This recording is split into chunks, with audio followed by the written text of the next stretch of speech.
CBTV News dimanapun berada.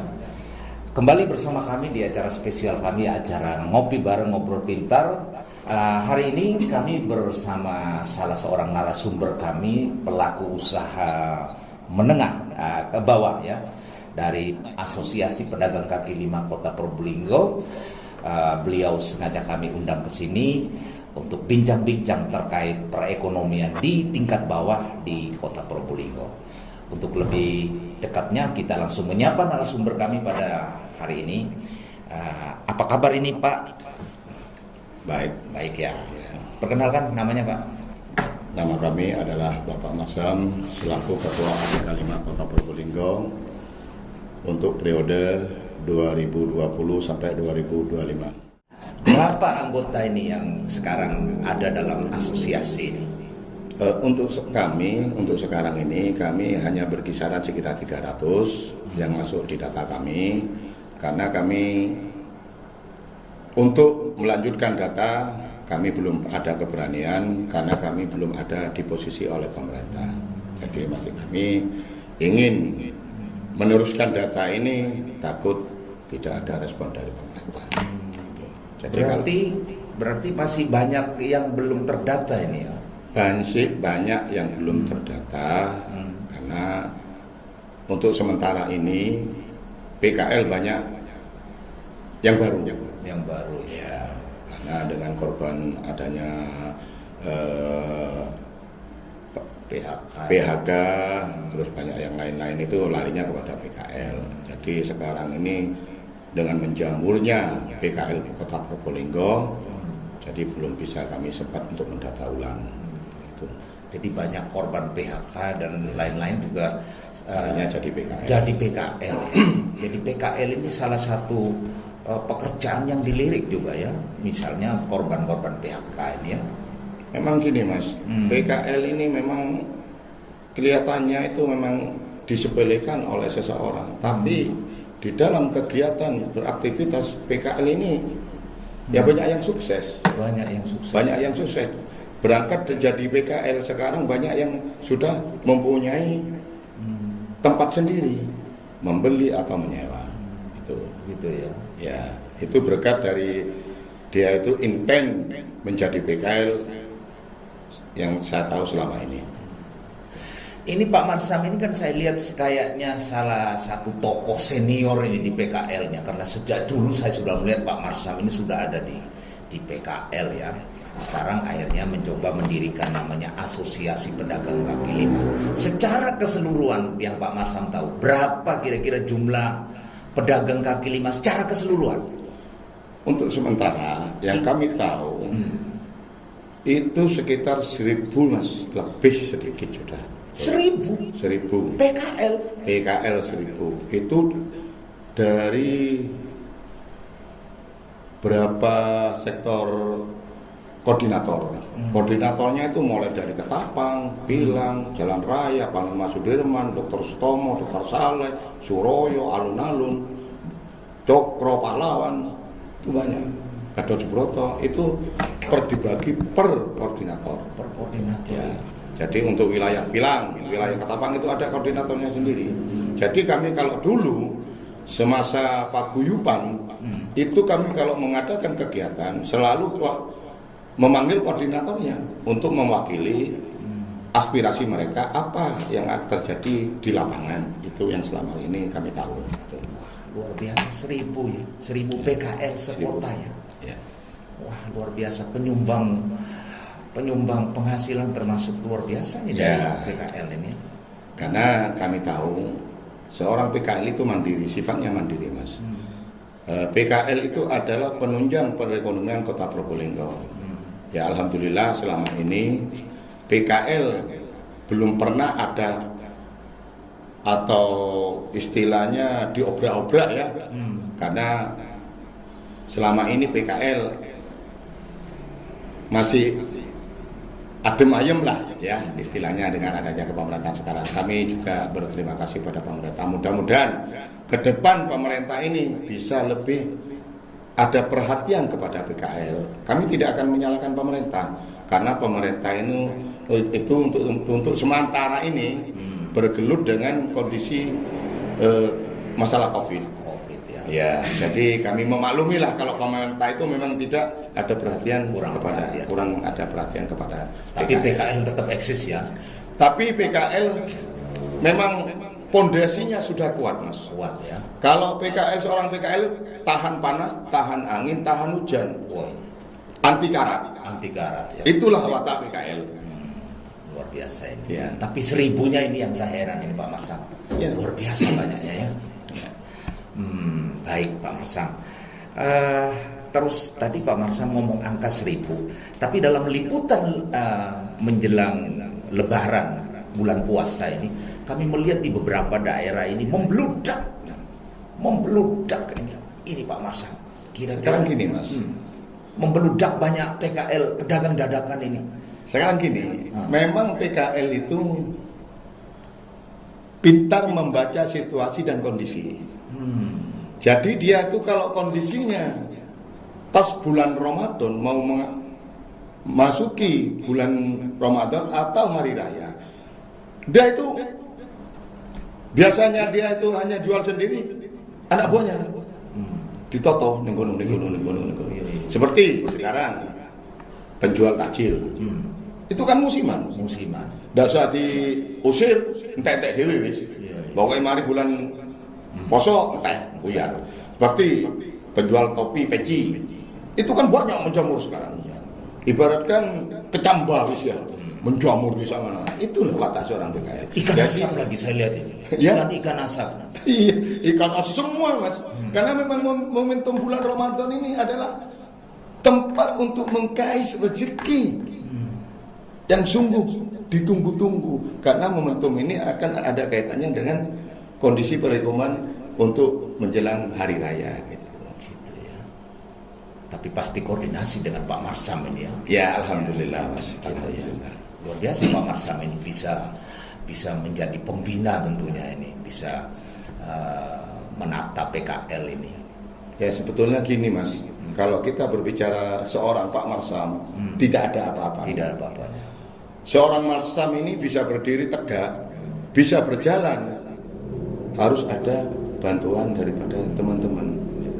Tanpa dibantu, tanpa disupport, tidak ada apa-apanya.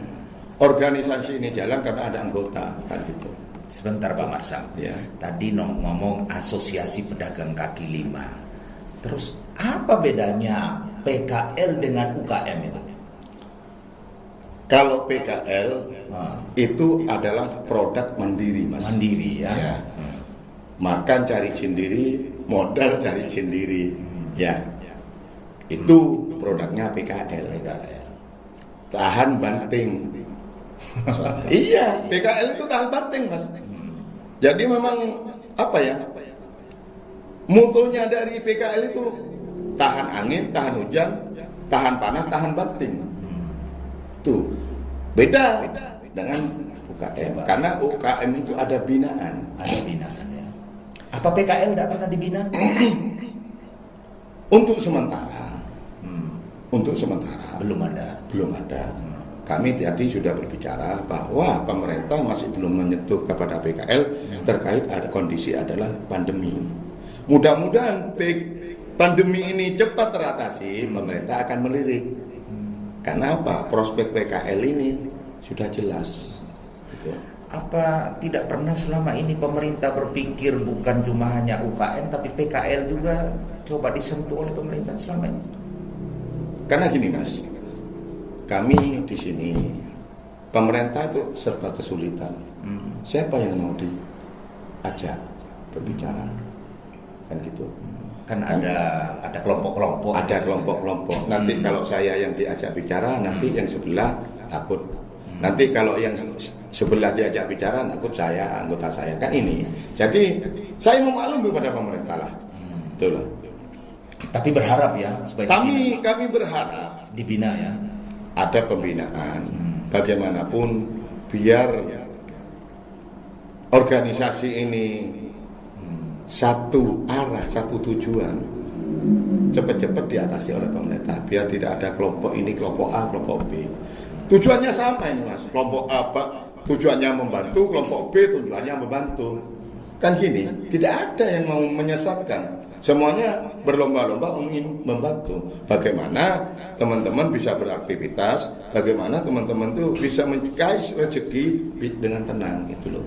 Harapan apa ini Pak Marsam kepada pemerintah ke depan ini terkait dengan jumlahnya PKL yang sampai dengan ribuan ini kira-kira? Ya, harapannya makanya itu apa? yang pertama kami berharap, yang pertama kami harap mudah-mudahan COVID ini tepat terselesaikan, Mas ya. Kalau sudah terselesaikan, maka pemikirannya pemerintah sudah beda kan ya. Ya.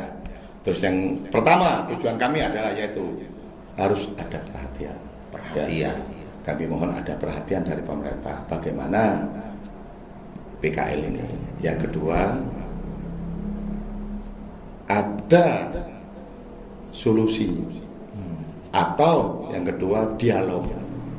Jadi menyampaikan aspirasi di lapangan oleh opo yang disampaikan. Nah, nanti pemerintah itu akan memberikan solusi. Yaitu. Jadi yang pertama perhatian, yang kedua dialog, dan ketiga memberikan solusi. Pendampingan kira-kira butuh dari pemerintah? Kalau pendampingan itu harus, Mas. Harus, itu mutlak. Karena kami berjalan sendiri tidak mungkin. Harus ada pendampingan, pembinaan, kan gitu. Tapi yang jelas selama ini tanpa sentuhan dari pemerintah, PKL tahan banting ya. Kenapa? Watak seorang PKL ini sudah. Atau mungkin PKL susah diatur oleh pemerintah? Bisa ya. Kalau kita berbicara masalah PKL susah diatur, tidak ada, Mas. Pemerintah itu kalau ada kemauan gini-gini, PKL ikut ya. Ikut. Saya salut, watak PKL tidak mokong loh, Mas. Kita tahu. Siap diatur ya. Siap diatur. Kita tahu, Mas. PKL itu adalah pelanggar perda. Ya. Makanya saya berbicara lantang. PKL ini adalah pelanggar perda. Suatu contoh. Trotoar bukan tempat untuk usaha di perdanya. Trotoar adalah untuk pejalan kaki.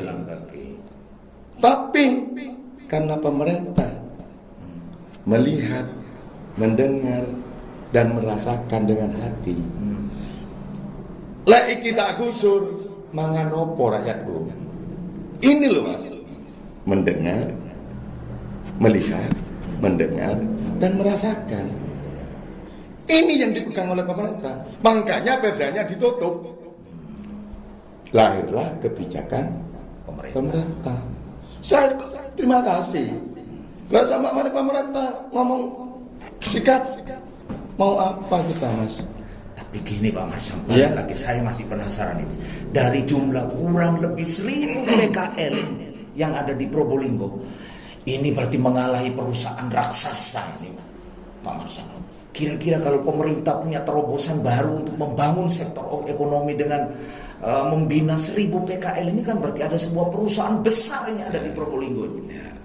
Terus kemudian dicarikan solusi, ada tempat atau bagaimana kira-kira ini? Gini, Mas, kira-kira bisa diikuti ini?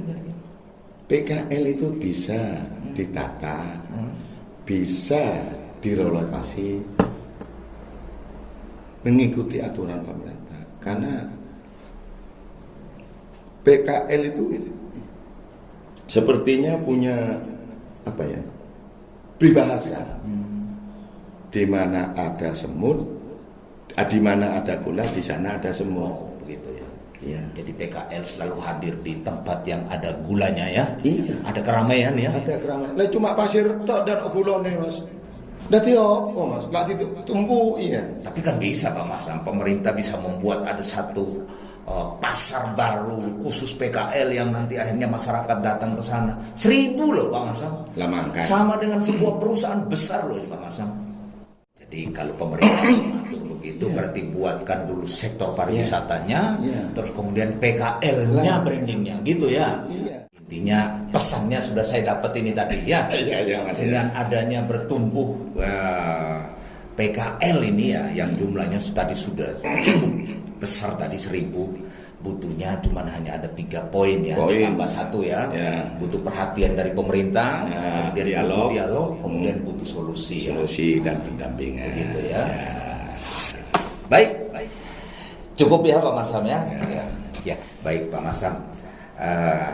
Mudah-mudahan ini harapan ini nanti bisa didengar oleh pemerintah. Amin, ya, amin, supaya amin. kita bisa bagaimana memperkuat sektor perekonomian di Probolinggo Kota. Baik, karena waktu kita yang terbatas ini Pak Marsam, mungkin nanti waktu-waktu yang akan datang kami bisa undang lagi untuk kita boleh berbincang. Siap. Baik saudara pemirsa CBTV News, demikianlah bincang-bincang kami pada malam hari ini dengan salah satu pelaku usaha di Asosiasi Pedagang Kaki Lima di Kota Probolinggo, yang tadi kita sudah mendapatkan beberapa pesan yang tadi menjadi harapan daripada pedagang kaki lima di Probolinggo, yaitu salah satunya adalah perhatian, kemudian dialog, kemudian solusi, dan tentu butuhnya pendampingan. Demikian bincang-bincang kami pada malam hari ini. Mudah-mudahan ini bermanfaat. Amin ya. Amin. Baik, demikian yang dapat kami sampaikan dari Probolinggo. CB News, Muhammad Abdullah, Luis Haryono.